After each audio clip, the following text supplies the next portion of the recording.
3.9.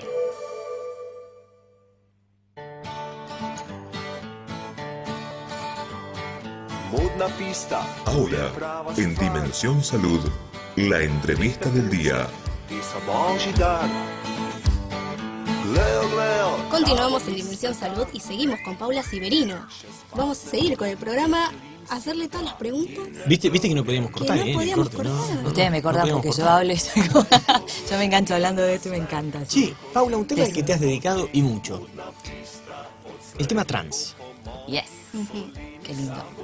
Entrá por donde quieras. Ay, me mataste. A ver, ¿qué el tema trans? ¿Qué es? Hay mucha tela para cortar.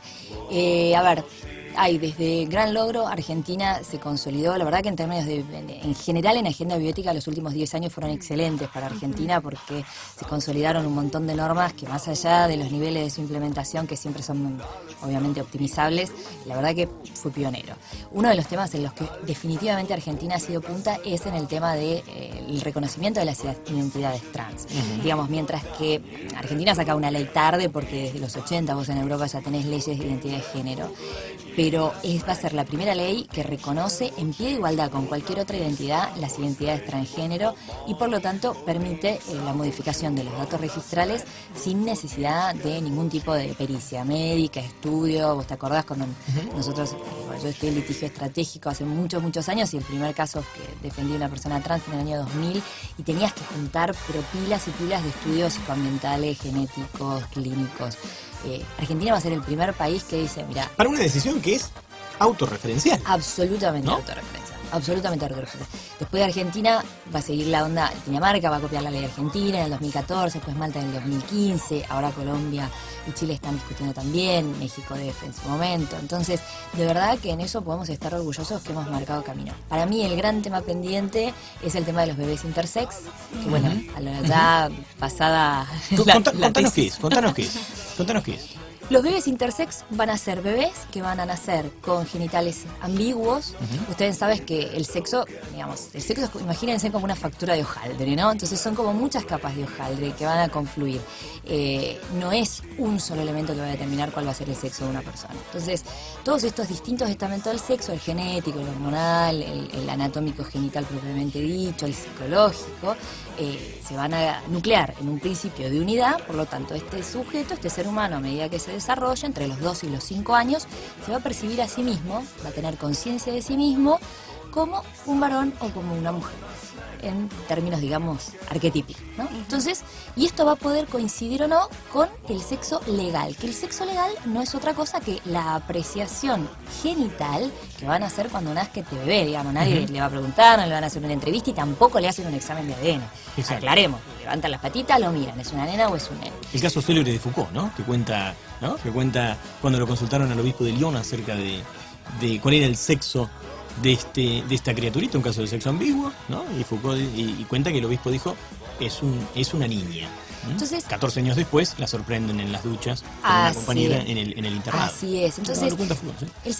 el sexo es una cuestión, primero el sexo tiene una absoluta y total definición cultural. O sea, incluso es una cosa que un poco la bioética invita a pensar, ¿no? A salir del paradigma mecanicista, volver un poco al renacimiento y decir, bueno, a ver, es cultural. Es decir, incluso la lectura de aquello que llamamos biológico es cultural, porque siempre va a haber un filtro, va a haber una interpretación, va a haber unos sesgos. Entonces, hay mediaciones, siempre hay mediaciones. Siempre va a haber, y digamos, es más, es tan cultural que ese bebé, si nace con genitales ambiguos, más allá de que le van a hacer una cromatina, se va a descartar que tenga alguna patología severa, por si requiriera un tratamiento, etcétera, luego existe lo que se llama la regla falométrica y van a establecer, según una proyección del tamaño que podría tener ese pene o ese clítoris, que todavía no se decidió, si puede tener una función de varón, entre comillas, normal después de la pubertad, lo dejarán como varón, y si no, lo van a reconducir como mujer.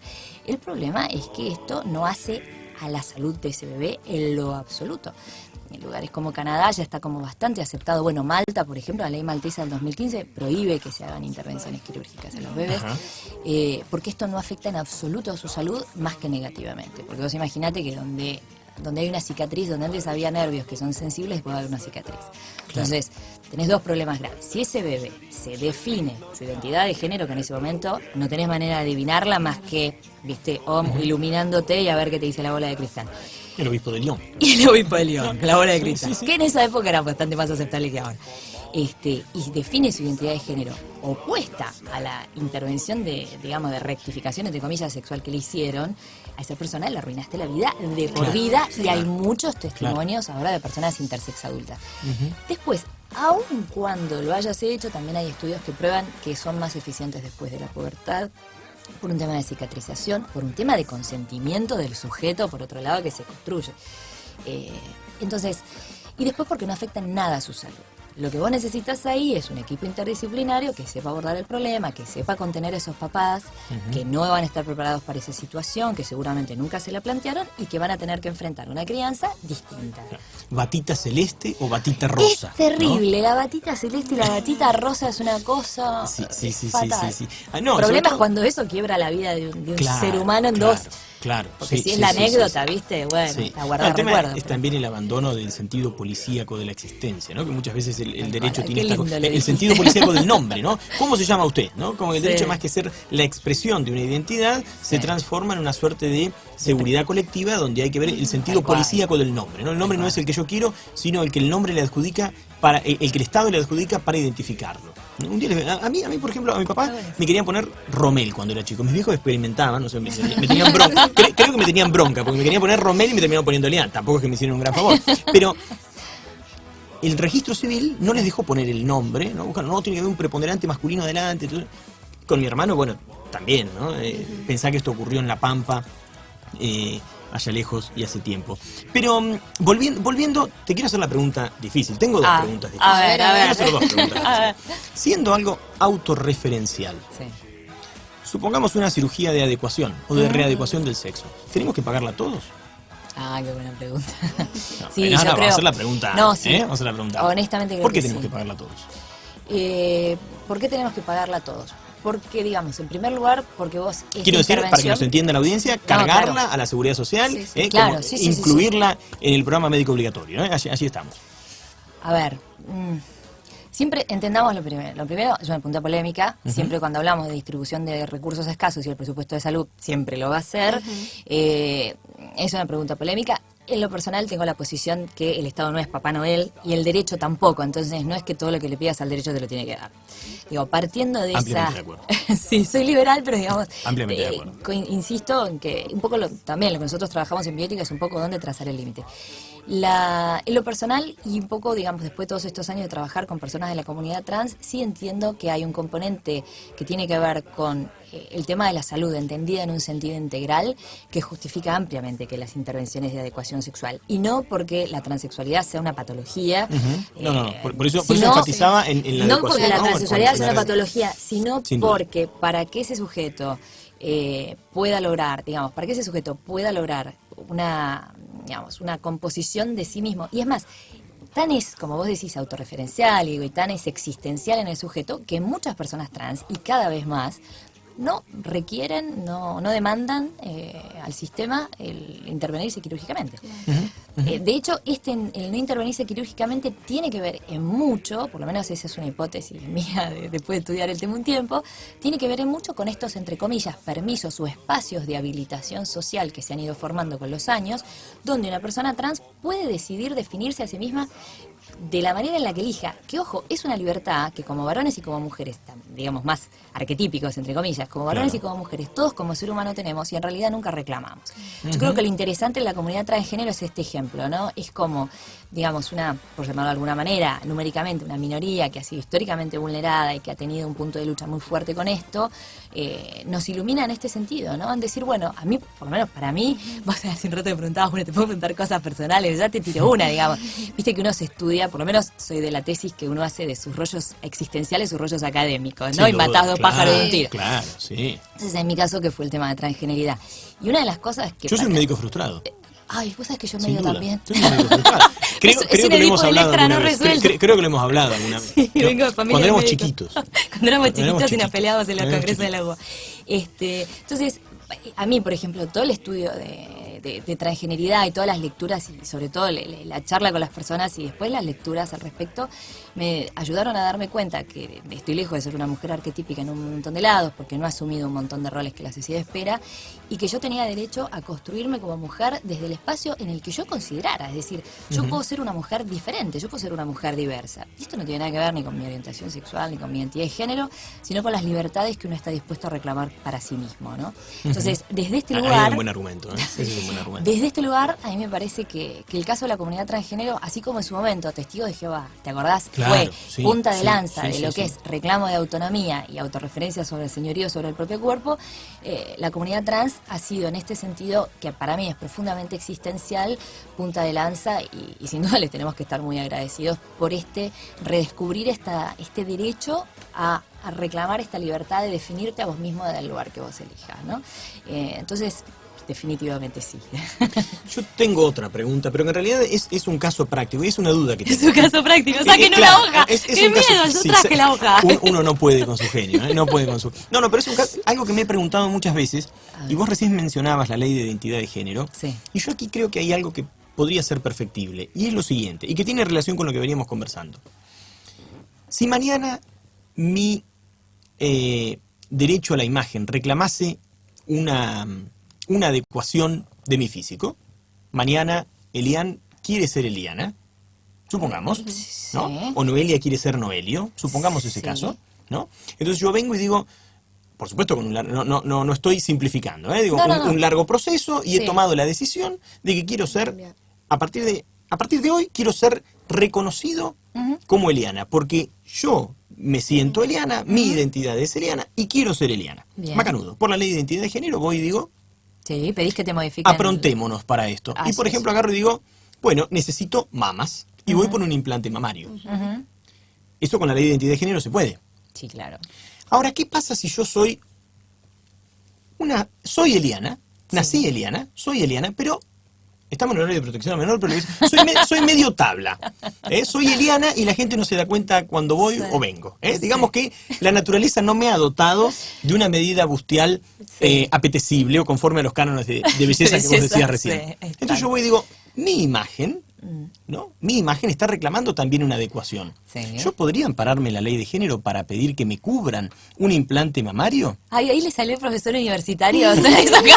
¿Puedo hacerlo o no? No, no, Entonces, no. Fumá de la buena, ¿no? Ahí decimos Eso que no. no. Claro, pero atención, yo digo, atención, porque ahí tengo dos personas No, pero estás que invocando están el derecho. invocando el derecho a la propia imagen. Es que tal y cual, sin embargo, jamás se a uno- invocaría, estimado, jamás se invocaría el derecho a la imagen, es un tema de derecho a la identidad. bueno, supongo. Tiene otra a ver, constitución y otras. pero invoquemos aquí, a ver, el fuero íntimo de mi Tu intimidad, en todo caso, pero- donde yo no me reconozco, no estoy a gusto con mi imagen exterior, ¿no? En un caso porque soy Eliana y quiero ser Eliana, en otro caso porque soy Eliana y quiero tener más Lola. ¿Por qué en un caso sí? ¿Por qué a uno le cubrimos las Lolas? Sí. A ver, para que la audiencia, háganse un croquis porque creo que los maría un poco. Pero si yo soy Elian y quiero ser Eliana, me tengo que poner Lolas. Pero si yo soy Eliana de nacimiento y vine sin Lolas, y me las tengo que poner porque quiero, las necesito, forman parte de mi propia vida de relación, me ha arruinado mi vida adolescente ser Eliana Tabla, y yo quiero recomponer mi imagen. Porque tiene que ver con la propia identidad, Está tiene bien. que ver con la vida de relación. ¿Por qué a uno se lo pagamos y al otro no se lo pagamos? Bueno, porque por ¿Se lo que entendió? yo, Sí, por lo sí, que sí. yo, por lo que mencionaba hace un rato, digamos, ni el derecho ni el Estado son Papá Noel. Entonces, tenemos que asumir que siempre van a haber espacios a donde, por más que podés llegar a invocar un deseo legítimo, no estoy diciendo que en este caso, asumamos que el deseo es legítimo, asumamos que la pretensión se puede incluso formular jurídicamente, van a haber siempre espacios en los cuales el derecho, digamos, en este caso, por ejemplo, una previsión de cómo distribuyo bienes escasos, que es el presupuesto en salud, va a decir, ¿sabes qué? Te la debo. Y yo a Eliana le diría, negra, te la debo. Pero no son asimilables No. las situaciones. ¿Por qué? Para mí no, porque ¿Por qué? tenemos muy poco tiempo para contestar. ¿Por qué no? Porque en Y un viste que caso, eso es así, el tiempo en es el, tirano. el tiempo es El tiempo tirano. es tirano. No, porque en un caso vos tenés Si es un el planteo cuerpo, el fundado. derecho, a la soberanía sobre el cuerpo. Está bien, pero el derecho a la soberanía sobre el cuerpo en Estado liberal a vos te permite que sea legal, que vos vayas, incluso tenés la opción en hospitales públicos que hacen cirugías, te anotás, tenés que esperar un tiempo importante. Sí. No, que hacen incluso cirugías para el estéticas. implante. Incluso para el implante. Que hacen cirugías estéticas. Entonces, digamos, incluso en nuestro país está previsto que es un sistema de salud solidario amplio, entonces está prevista incluso esta situación.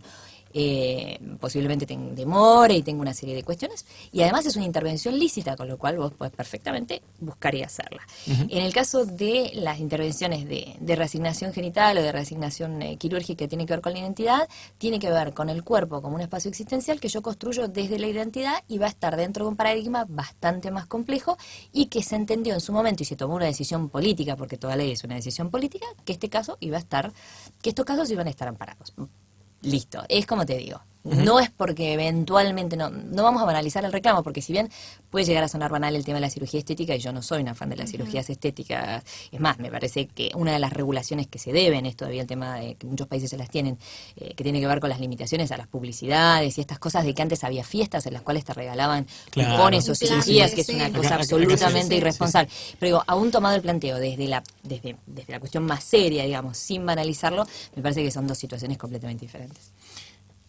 ¿No es? Sí, no, que para redondear, hubo un caso en Inglaterra en donde creo que se llamaba Chelsea, que era hombre, decide cambiarse a mujer y después con el tiempo decide, no, ser mujer es muy extenuante, quiero volver a ser hombre. Entendió todo. Claro, quiero volver a ser hombre. En Australia también sucedió. Claro, y la discusión también estaba, ¿por qué tenemos que pagarle como sociedad, los ingleses, todas estas cirugías? No, que de sí, hecho, que no, que va, que viene. De hecho, es una discusión, y si vos te acordás, también la tuvimos en el momento de la fecundación in vitro, cuando se decidió la cobertura. Yo en lo personal tenía una posición, ahora estoy reconozco bastante más flexible, pero a mí me generó muchas dudas, por ejemplo, cuando se discutió la ley de fecundación in vitro, la cobertura. Honestamente me generó muchas dudas por un montón de motivos que quizás seguramente no se alcance el tiempo para debatir. Con lo cual, a mí me parece que es muy saludable que existe el debate. Después finalmente priman las decisiones políticas, entendiendo que tenemos un sistema representativo donde no tenés más remedio que confiar en el sistema y esperar que tomen las decisiones mejores posibles. Lo que me parece interesante, sí, es mantener actualizado el debate porque, digamos, nada está escrito en piedra, entonces es interesante. Sin duda. Paula, ¿por dónde estás ahora? ¿Cuál es tu línea de investigación más reciente? Mira, estoy en el Tupper Tesis. Sí. En un par de semanas defiendo mi tesis de doctorado sobre transexualidad y medicalización. Entonces, la verdad que estoy a full con eso y he dejado, digamos, yo estaba trabajando mucho fecundación in vitro, estaba trabajando también Muerte Digna, bueno, una serie de temas que son satélites quizás in vitro más, siendo consultora de clínica de fertilidad. Y ahora estos últimos meses estoy 100% enfocada a eso. Sí estoy trabajando, como te decía, en el observatorio que vamos a relanzar ahora dentro de unos meses. Estamos enfocando bioética desde otro ángulo totalmente distinto. Estamos trabajando bioética, obviamente tenemos un espacio dedicado a los temas médicos que suelen ser como que los de consulta habitual y también en la que los estudiantes tienen mucho interés, pero tenemos una línea muy fuerte en derecho de aguas. Vamos a trabajar el tema de derecho de aguas, para nosotros es esencial. Aguas es un tema transversal, con conocimiento tradicional indígena, con recursos naturales, con soberanía alimentaria, con montones de temas. También vamos a abordar cuestiones que tienen que ver con alimentación consciente, porque salud pública no la podés pensar separado del tema de alimentación. El día que querramos hacer campañas de salud pública en serio, van a ver, digamos, el tema de alimentación es esencial. Lo que podrías ahorrar cambiando hábitos de alimentación, meditación, yoga, es impresionante lo que se puede hacer. Sí, hago todas esas cosas. Se mantiene, estamos gracias. Se mantiene, me mató. No, pero mirá ella. Gracias, Noel. Ya vas a pasar de los 20. Éramos compañeros de la facultad, mirá ella y mirá. Un escracho, la gente me da un biombo. La gente me da un biombo cuando voy por la calle para que se vea el biombo. Paula, ¿por qué te hiciste abogada? No tengo la menor idea, porque la verdad que fue una pulsión muy fuerte en mí. Vengo de familia de médicos. La verdad que no sé, un día me desperté y dije, abogada. Siempre supe que no iba a ejercer de manera, digamos, tradicional el derecho, aunque sí lo hice los primeros años litigando, pero siempre lo mío fue el derecho internacional, específicamente el derecho internacional de los derechos humanos. Tengo esta cosa que tengo una profunda capacidad de indignación, esta cosa de métete con alguien de tu tamaño. Entonces yo creo que cuando tengo que pensar un poco, creo que viene por ahí, ¿no? Métete con alguien de tu tamaño. Y bueno, aquí estamos. Y te puedo asegurar que si yo mañana me la cruzo, la tengo enfrente, me corro porque es una topadora. Paula, ¿un recuerdo de tu infancia? ¿Allá en el sur? Porque es del sur. Es del sur, Me de Chile. crié, soy porteña, extra- pero me crié es extranjera. en el sur, sí, en Río Patagonia. Gallegos, Mirá. Patagonia profunda. El cielo, los cielos estrellados. Íbamos con mi mejor amigo, nos íbamos al campo, al medio de la nada, a ver esos cielos increíbles que parecían las estrellas que las podías tocar. Te morías de frío, pero ahí vamos a hablar de Germán Hesse y mirar las Sí. estrellas. ¿Y una imagen del porvenir, un deseo hacia adelante? Hay una familia, la maternidad, sin duda. ¿En serio? Sí, total. Yo sé que no doy Susanita, pero soy re. Porque, pará, yo ahora lo debo. Veníamos con que no, yo estoy fuera de los cánones, yo no cumplo las expectativas de la sociedad. Y ahora quiero ser más. ¡Qué lindo! Sí, total. ¿En serio? Absolutamente, es mi deseo ¿Te pendiente. llegó el momento de la maternidad? Mira, yo creo que llegará cuando llegue. Yo siempre pensé que un hijo es un desborde profundo de amor entre dos personas. Lo sueño de esa manera y Qué ojalá lindo. la vida me lo regale de esa manera. Qué lindo. Pero si no, de todas maneras, estoy ahora empezando un proceso de vitrificación de óvulos y aprovecho para decirlo porque es un Sí. tema. A ver, decilo para que nos entienda la Rápidamente. audiencia. Sí. El proceso de vitrificación tiene que ver con que a una edad que la mía no es la ideal, yo voy a cumplir 40 años, en realidad estoy bastante power, pero pero tus ovarios no se enteran. Entonces, lo ideal es hacerlo, yo diría que antes de los 30 por muchas razones. Lo que haces es una estimulación ovárica, después se aspiran esos folículos y se vitrifican, que es un proceso en el cual se congelan a mucha velocidad. Eso quiere decir que mantenés la capacidad reproductiva que normalmente el reloj biológico después de los 35 y sobre todo después de los 40 declina violentamente para poder, es como una especie de seguro. Son esas cosas que vos tenés como un seguro de vida o de incendio, ponele. Sí. Que Claro. ojalá jamás lo uses, pero si lo tenés la posibilidad de preservar tu maternidad futuro.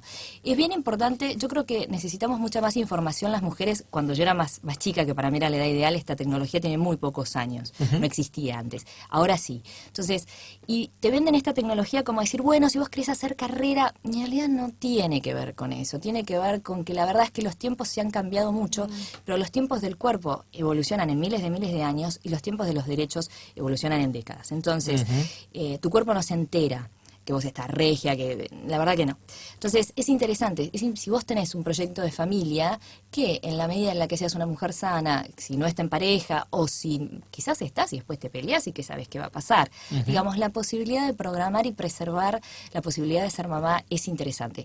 En lo personal, soy más adepta de la adopción. Lo que pasa que, debo decirlo con mucha pena, hablando con amigas que son expertas y que están dentro del sistema, tenés que tener un nivel de templanza, de esperanza Claro, y de paciencia y en de términos de paciencia, años ¿no? que, digamos, no serían, digamos, yo siento que quizás no sea la mejor opción. Pero sí me parece muy interesante que las mujeres estemos advertidas de esto, porque tiene que haber como un consentimiento informado acerca de cómo vos vas gestionando todos los espacios de tu vida, no solo los de desarrollo personal. Y un hijo de ninguna manera creo que es una traba personal, yo lo hubiera tenido a los 20 y pico. Lo Claro. que pasa, como te digo, soy un poco Susanita y lo concibo como este desborde de amor entre dos personas y mi otra parte del desborde como que todavía no estaría llegando con eso. Pero sí me parece... No se desborde, sino que se escurre. No, bueno, me casé, me divorcié, la historia de todo el mundo. Ya, Pero sí me parece importante que sepamos que por un lado tenemos la tecnología que nos lo permite, que hace 10 años no la teníamos, o hace 8 años quizás no la teníamos, no es inaccesible, y nos permite quizás preservar algo que para algunas mujeres es muy importante.